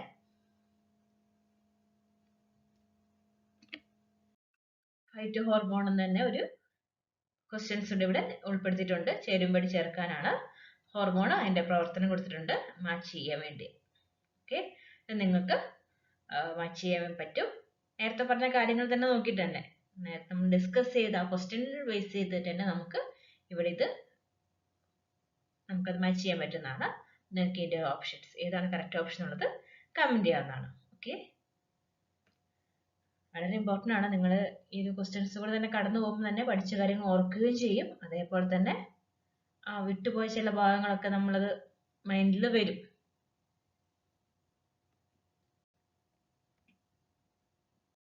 അടുത്ത 5ാമത്തെ ക്വസ്റ്റ്യൻ വന്നിട്ടുള്ളത് മൊഡ്യൂൾ 6 എംബ്രിയോളജി എന്നാണ്. ക്വസ്റ്റ്യൻ പ്ലോയിഡി ലെവലിനെ കുറിച്ചാണ്. നമുക്കറിയാം പ്ലോയിഡ് ഡിപ്ലോയിഡ് ഉണ്ട്, ട്രിപ്ലോയിഡ് ഉണ്ട്, ടെട്രാപ്ലോയിഡ് ഉണ്ട്, ഹാപ്ലോയിഡ് ഉണ്ട് അല്ലേ? അപ്പൊ നമുക്കറിയാം ഇവിടെ നമ്മൾ ഈ ഒരു ഏരിയയിൽ മെഗാസ്പോറോജെൻസിസ്, മൈക്രോസ്പോറോജെൻസിസ് ഒക്കെ പഠിക്കാനുണ്ട്. അപ്പം അതിന്റെ ഓരോ സ്റ്റേജസിലും വരുന്ന സെല്ലുകൾ, അവയുടെ പ്ലോയിഡി. ദെൻ ഇവിടെ തന്നെ നമുക്കറിയാം വരുന്ന ഒരുപാട് ഘടനകളുണ്ട് അല്ലേ? പോസ്റ്റ് ഫെർട്ടിലൈസേഷനും അതേപോലെ പ്രീ ഫെർട്ടിലൈസേഷനും ഉള്ള ഒരുപാട് ഘടനകൾ ഈ ഏരിയ പഠിക്കാനുണ്ട്. അവയുടെ ഓരോന്നിന്റെയും പ്ലോയിഡി അറിഞ്ഞിരിക്കണം. പ്ലോയിഡി ലെവൽ ക്വസ്റ്റ്യൻസ് നമ്മൾ കണ്ടിട്ടുള്ളതാണ്. നമുക്ക് ഫസ്റ്റ് എണ്ണം നോക്കാം. ആകെ ബി കോളത്തിൽ 3 പ്ലോയിഡി തന്നിട്ടുള്ളൂ. പക്ഷെ ഇവിടെ കോളം എയിൽ 6 ഘടനകളെ കുറിച്ച് പറഞ്ഞിട്ടുണ്ട്. അപ്പോൾ ഓരോന്ന് അതനുസരിച്ച് വേണം നമ്മൾ മാച്ച് ചെയ്യാൻ വേണ്ടിയിട്ട്. എക്സൽ അറിയാം എന്താണ്? നമ്മൾ എംബ്രിയോസാക്കില്ലേ, എംബ്രിയോസാക്ക് മെഗാസ്പോറോജെൻസിസ് കഴിഞ്ഞ് എംബ്രിയോസാക്കില് എന്തൊക്കെ സ്ട്രക്ചർ കാണാൻ സാധിക്കുക?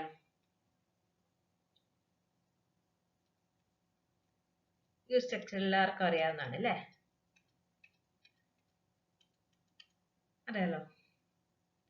എന്താണ് ഇത്? ആന്റിപോഡേഴ്സ് ആണ്. 3 ആന്റിപോഡേഴ്സ്. ദെൻ ഇത് എഗ് അപ്പാരറ്റസ് ആണ്. അതിന്റെ എഗിന്റെ സൈഡിലുള്ള ആരാണ്? സൈനർജിഡ് ആണ്. ഇതെല്ലാവർക്കും അറിയാലോ. ഇത് ആരാണ്? പോളാർ ന്യൂക്ലിയ ആണ്. മൊത്തത്തിൽ എഗ് എംബ്രിയോസാക്ക് ആണ്. ഓക്കെ, ഇവിടെ ഓരോന്നിന്റെ പ്ലോയിഡിയും അതേപോലെ മറ്റൊന്നിന്റെയും പ്ലോയിഡി അറിഞ്ഞിരിക്കണം. എഗ് സെൽ, ഇതിന്റെ ഈ എഗ് സെല്ലിന്റെ പ്ലോയിഡി എന്താണ്? ഹാപ്ലോയിഡ് ആണ് അല്ലേ? ഒരു സംശയം വേണ്ട. എഗ് സെല്ലിന്റെ പ്ലോയിഡി എന്താണ്? ഹാപ്ലോയിഡ് ആണ്.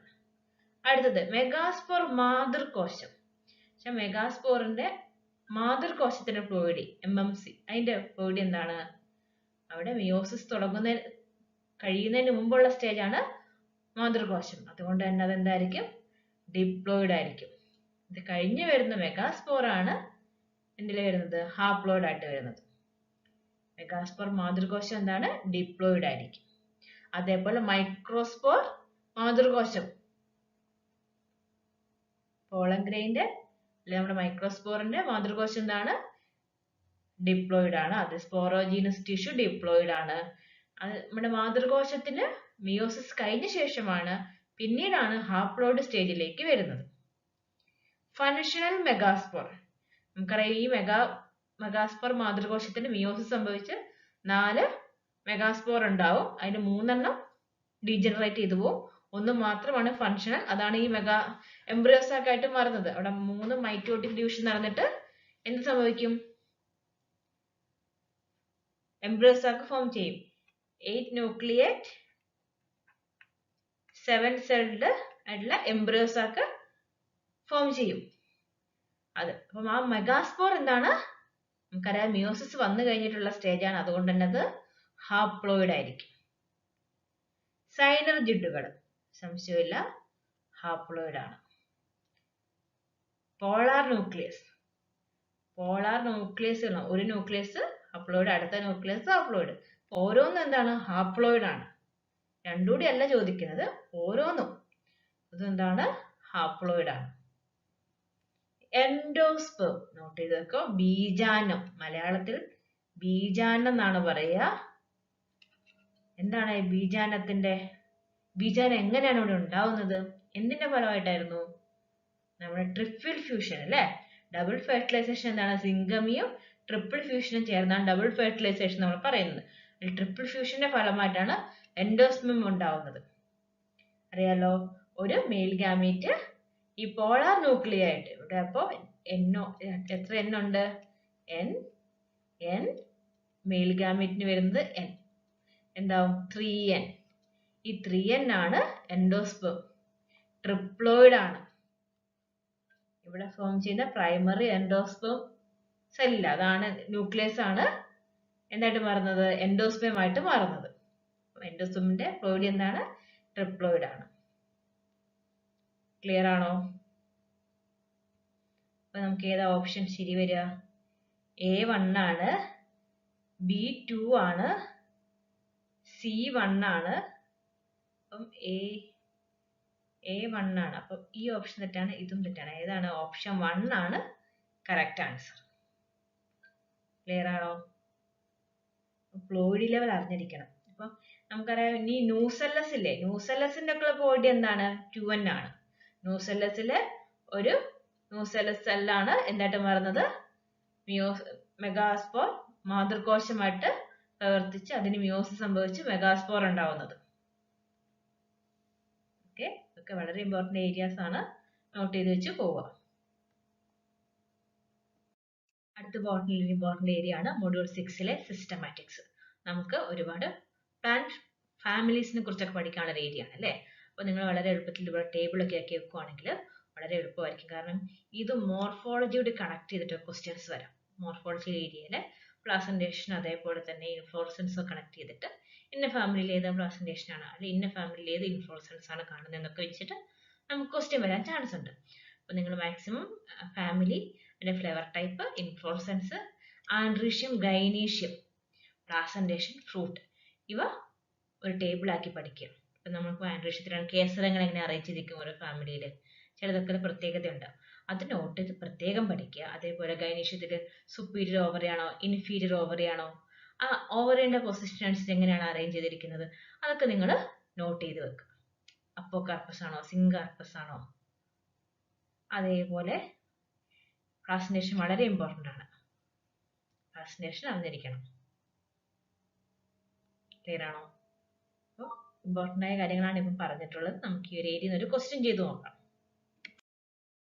ഇവിടെ ചോദിച്ചിരിക്കുന്നത് നമ്മൾ ഫാമിലി പറഞ്ഞിട്ടുണ്ട്, അതേപോലെ ആൻഡ്രീഷ്യം കേസരങ്ങളുടെ കുറച്ച് കാര്യങ്ങളാണ് കൊടുത്തിട്ടുള്ളത്. അപ്പോൾ ഓരോ ഫാമിലിന്റെ ആൻഡ്രീഷ്യം അല്ലെങ്കിൽ കേസരങ്ങൾ എങ്ങനെ അറേഞ്ച് ചെയ്തിരിക്കുന്നതാണ് നമ്മളിവിടെ നോക്കേണ്ടത്. അപ്പോൾ ആദ്യം കൊടുത്ത ഫാമിലി ഏതാണ്? ഫാബാസിയെ, പാപ്പിലോണേസി എന്ന് പറയും, അല്ലെങ്കിൽ ഫാബാസിയെ. ഓക്കെ, ഇതിലെങ്ങനെയാണ് കാണാൻ, എങ്ങനെയാണ് ആൻഡ്രീഷ്യത്തിൽ അറേഞ്ച് ചെയ്തിരിക്കുന്നത്? ആൻഡ്രീഷ്യത്തിലെ കേസരങ്ങൾ അപ്പോകാർപ്പസ് ആണോ സിങ്കാർപ്പസ്, അതിൽ തന്നെ സിങ്കാർപ്പസ് ആണെങ്കിൽ കേസരങ്ങളെല്ലാം പല കെട്ടുകളായിട്ടാണെങ്കിൽ നമുക്കറിയാം, ഒന്നെങ്കിൽ ഒറ്റക്കെട്ടായിരിക്കും മോണോഡെൽഫസ് എന്ന് പറയും, അല്ലെങ്കിൽ രണ്ട് കെട്ടിനെ കൊണ്ട് ഡയഡെൽഫസ് എന്ന് പറയും. അങ്ങനെയൊക്കെയാണ് അറേഞ്ച് ചെയ്തിരിക്കുക. അപ്പോൾ ഫാബേസിയിൽ എങ്ങനെയാണ്? ഡയഡെൽഫസ് ആണ്. ഇതാണ് ഡയഡെൽഫസ് ആണ്. 9+1 9 ഒന്നിച്ചും ഒന്ന് സെപ്പറേറ്റും ആയിട്ടാണ് നമുക്ക് കാണാൻ സാധിക്കുക.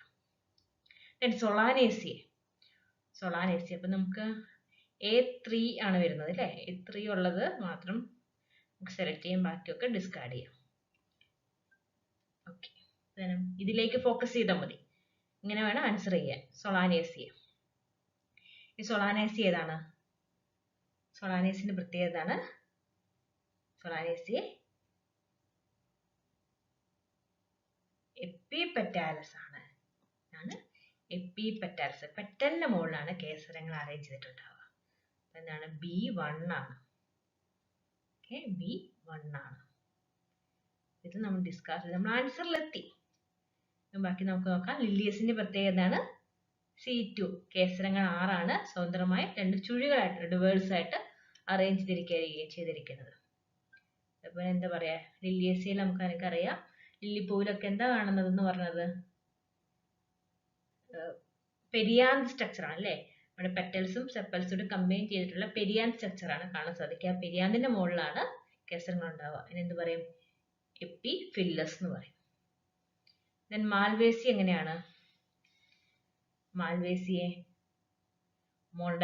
മോണോഡെൽഫസ് ആണ്. ഇത് നിരവധി കേസരങ്ങൾ കാണാൻ സാധിക്കും. ആസ്ട്രേസിന്റെ മറ്റൊരു പ്രത്യേകതയാണ് ആസ്ട്രേസിയെ സിനാൻജിയേഷ്യസ് കേസരങ്ങളാണ് കാണാൻ സാധിക്കുക. സിനാൻജിയേഷ്യസ് കേസരങ്ങൾ. ക്ലിയർ ആണോ?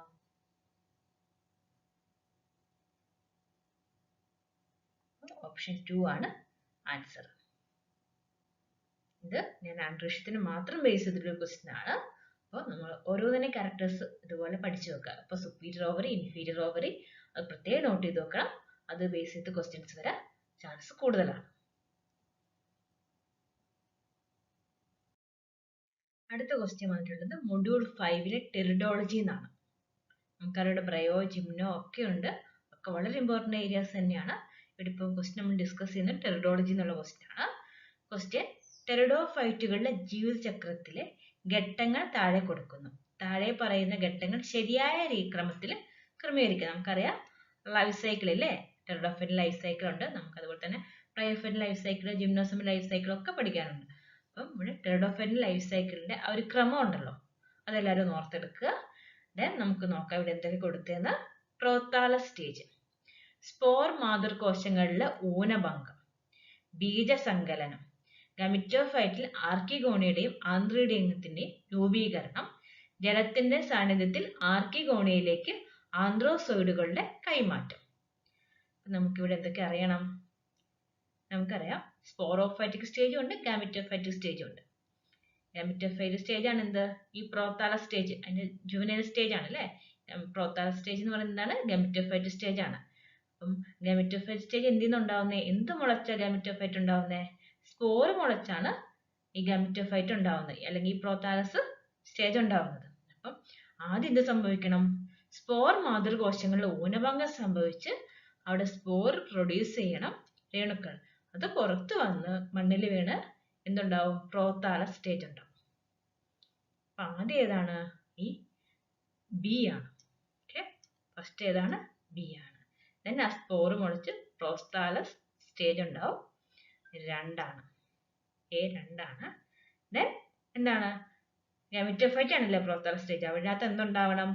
ആർക്കിഗോണിയുടെയും അതേപോലെ ആന്ത്രിഡിയത്തിന് രൂപീകരണം, ഫോർമേഷൻ നടക്കണം. എന്നാലേ നമുക്ക് സ്പോറോഫൈറ്റ് ഉണ്ടാവുള്ളൂ. അപ്പൊ ഗാമിറ്റോഫൈറ്റിൽ വേണം ആർക്കിഗോണിയും ആന്ത്രിഡിയും ഉണ്ടാവാൻ. 3 D ആണ്. ദെൻ ജലത്തിന്റെ സാന്നിധ്യത്തിൽ ആർക്കിഗോണിയയിലേക്ക്, ആർക്കിഗോണിയുടെ സ്ഥലത്ത് ഇരിക്കുകയായിരിക്കും, ഈ ആർക്കിഗോണിലേക്ക് എന്ത് വരണം? ആന്ത്രോസോയിഡുകളുടെ വരണം ജലത്തിന്റെ സഹായത്തോടെ. അപ്പോൾ 4 ഇതാണ്. ലാസ്റ്റ് ഏതാണ്? സി, ബീജസങ്കലനം. ബീജസങ്കലനം കഴിഞ്ഞാൽ അതിൽ നിന്നാണ് നമുക്ക് സ്പോറോഫൈറ്റ് ഉണ്ടാവുക. സ്പോറോഫൈറ്റിൽ ഉണ്ടാവുക എന്തായിരിക്കും? സ്പോർസ് പ്രൊഡ്യൂസ് ചെയ്യുക. ദെൻ വീണ്ടും ഗാമിറ്റോഫൈറ്റ് സ്റ്റേജ്. ഫസ്റ്റ് ഏതാണ്? നമുക്ക് തന്നെ എഴുതി നോക്കാം. ബി, എ,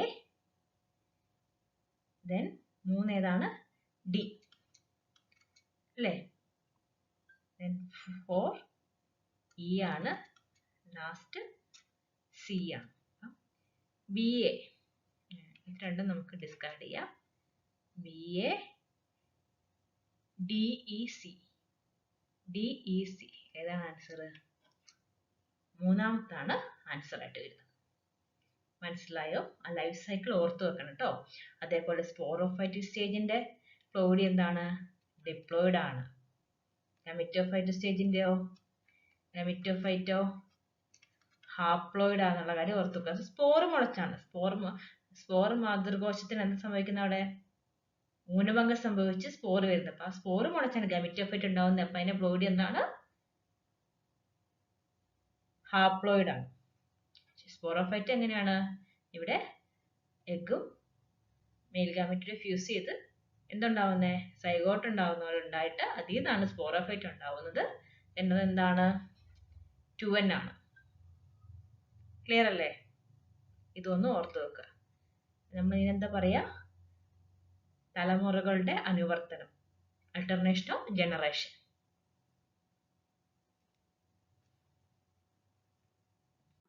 അടുത്ത ക്വസ്റ്റ്യൻ വന്നിട്ടുള്ളത് മൊഡ്യൂൾ 7 തന്നെയാണ്. Topic biochemistry and metabolism. അതിനകത്ത് ബയോളജിക്കൽ നൈട്രജൻ ഫിക്സേഷൻ, അതിന്റെ ബയോകെമിസ്ട്രി, ജെനറ്റിക്സ് ഒക്കെ വളരെ ഇമ്പോർട്ടൻ്റ് ആണ്. നമുക്കൊരു ക്വസ്റ്റ്യൻ എന്തായാലും ആ ഒരു ഏരിയയിൽ തന്നെ, ബയോളജിക്കൽ നൈട്രജൻ ഫിക്സേഷൻ എന്ന് പറയുന്ന ഒരു ടോപ്പിക്കിൽ തന്നെ നമുക്ക് പ്രതീക്ഷിക്കാവുന്നതാണ്. അപ്പം നമുക്ക് ഇവിടെ തന്നിരിക്കുന്ന ക്വസ്റ്റ്യൻ ഒരു ചേരുംപടി ചേർക്കാനാണ്. കോളം എയിൽ കുറച്ച് ടേംസും കാര്യങ്ങളും തന്നിട്ടുണ്ട്. അതേപോലെ കോളം ബിയിൽ അതുമായി ബന്ധപ്പെട്ട പ്രവർത്തനങ്ങളും ഉണ്ട്. നമുക്ക് നോക്കാം. റൈസോവിയം എല്ലാവർക്കും പരിചയമുള്ള ഒരാളാണ് റൈസോവിയം. ഏതോ ഒരു പ്ലാന്റുമായിട്ട് സിംബയോട്ടിക് അസോസിയേഷൻ ചെയ്തുകൊണ്ട് നൈട്രജൻ ഫിക്സർ ആയിട്ട് വർക്ക് ചെയ്യാണ് റൈസോവിയം. ആരായിരുന്നു അതിന്റെ ഹോസ്റ്റ് പ്ലാന്റ്? പയറുവർഗ വേരുകളിലെ നൊഡ്യൂളുകളിലാണ് ആരെ കാണുന്നത്? റൈസോവിയം. A2 ആണ്. അപ്പൊ നമുക്ക് എല്ലാ ഓപ്ഷനിലും A2 ആണ്. അപ്പൊ ഒന്നും ഡിസ്കാർഡ് ചെയ്യാനായിട്ടില്ല. അടുത്ത വേർഡ് എന്താണ്? Leg haemoglobin. വളരെ ഇമ്പോർട്ടൻ്റ് ആയ ഒരു ടേം ആണിത്. ഈ ഒരു ഏരിയയിൽ എന്താണ് ചെയ്യുന്നത്? ഇത് നമുക്കറിയാം, നൈട്രജൻ ഫിക്സ് ചെയ്യാൻ സഹായിക്കുന്ന എൻസൈമാണ് നൈട്രജനേസ് അല്ലേ? അതിന് പക്ഷേ ഓക്സിജന്റെ സാന്നിധ്യത്തിൽ അത് ഇനാക്റ്റീവ് ആണ്. അത് വളരെ സെൻസിറ്റീവ് ആണ് ഓക്സിജനോട്. അപ്പോൾ ഓക്സിജൻ ഇല്ലാതാക്കി അതിനെ വർക്ക് ചെയ്യാൻ സഹായിക്കുന്ന സ്കാവെഞ്ചിങ് പിഗ്മെന്റ് ആണ്, ഓക്സിജൻ സ്കാവെഞ്ചിങ് പിഗ്മെന്റ് ആണ് ലെഗ് ഹിമോഗ്ലോബിൻ. അപ്പം B3 ആണ്. അപ്പം 4 ഓപ്ഷൻ ഡിസ്കാർഡ് ചെയ്യാം. ഓക്കെ. ദെൻ നൈട്രജനേസ്. നൈട്രജനേസ് നേരത്തെ നമ്മൾ എന്താ പറഞ്ഞത്? എന്തിനായിരുന്നു സഹായിക്കുന്നത്? അന്തരീക്ഷ നൈട്രജനെ അമോണിയാക്കി കുറയ്ക്കുന്ന, പ്രൊഡ്യൂസ് ചെയ്യുന്ന എൻസൈം കോംപ്ലക്സ് ആണ് നൈട്രജനേസ്. C4 ആണ്. അപ്പം നമുക്ക് മൂന്നാമത്തെ ഓപ്ഷനും ഡിസ്കാർഡ് ചെയ്യാം. 2 എണ്ണത്തിലെത്തി. നിഫ് ജീനുകൾ എന്താണ്? നിഫ് ജീനുകൾ നൈട്രജൻ എൻസൈം സിന്തസിസിനും അതേപോലെ നിയന്ത്രണത്തിനും ഉത്തരവാദികളായ ജീനുകളാണ് നിഫ് ജീനുകൾ.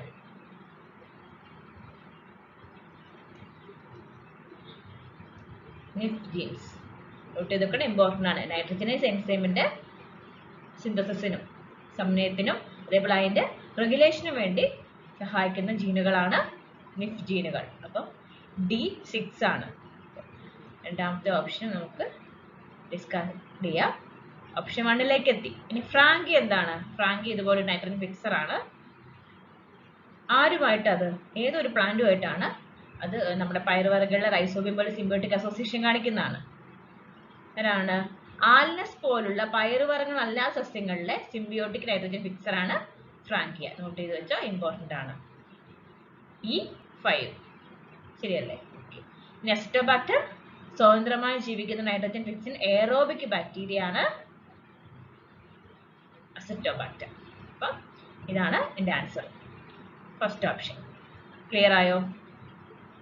ഇത് വളരെ ഇമ്പോർട്ടൻ്റ് ആയ ടോപ്പിക്കാണ്.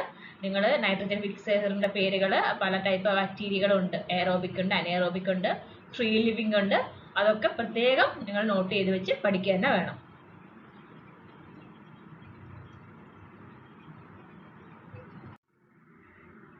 നമ്മുടെ ഈ വീഡിയോയിൽ വളരെ ചെറിയ ടൈമിൽ വളരെ ഷുവർ ആയിട്ട് നമുക്ക് ക്വസ്റ്റ്യൻ പ്രതീക്ഷിക്കാവുന്ന ഏരിയാസ് ആണ് ഡിസ്കസ് ചെയ്തിട്ടുള്ളത്. ബാക്കി ടോപ്പിക്കുകളൊക്കെ നിങ്ങൾ കവർ ചെയ്യണം. All the best for your exam. Thank you.